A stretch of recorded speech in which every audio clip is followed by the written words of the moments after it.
DJI's latest mini drone is out, DJI MINI 4 Pro. And although it sounds exciting, I don't want it.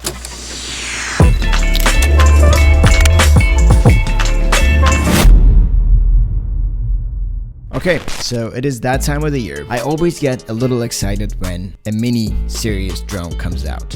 Now, for those who are beginners, let's talk about why minis are so important.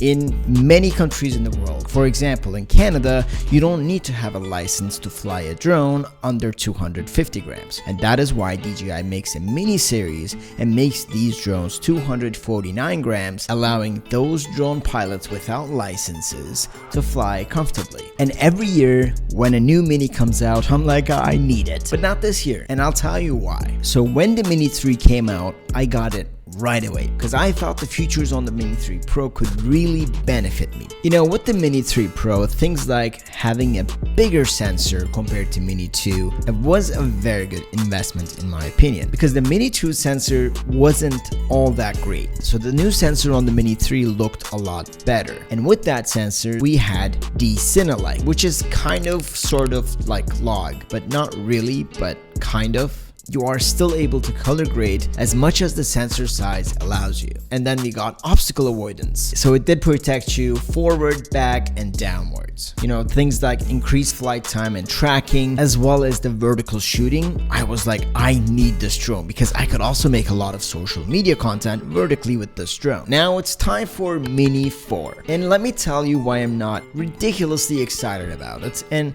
I'll tell you why I do not personally want it.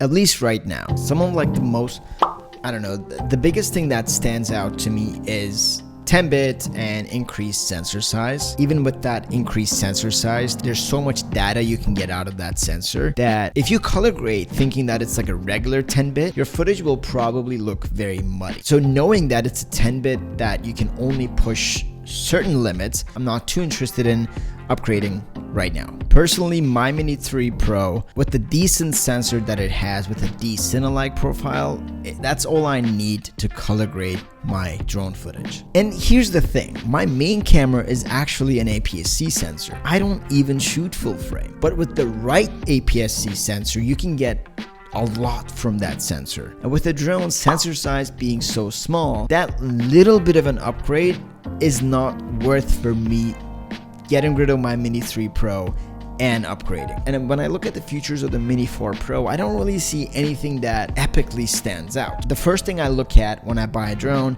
is the sensor size and flight time, if it has tracking and all that kind of stuff, which Mini 3 Pro has all that stuff and the same flight time as the Mini 4. In terms of transmission of the Mini 3 Pro, I've probably like never lost signal with it. Like I have, but I've never lost a drone. Like I think Mini 4 is a good product. It's still on paper the best mini size drone that DJI makes, at least. If you're upgrading from the original Mini or the Mini 2, it may be a good upgrade, but if you are holding onto a Mini 3 Pro, it may be okay to hold on to until something happens to it, and if something happens to it, and then maybe think of upgrading. That is it for me today. Thank you so much. My name is Barry Salkas.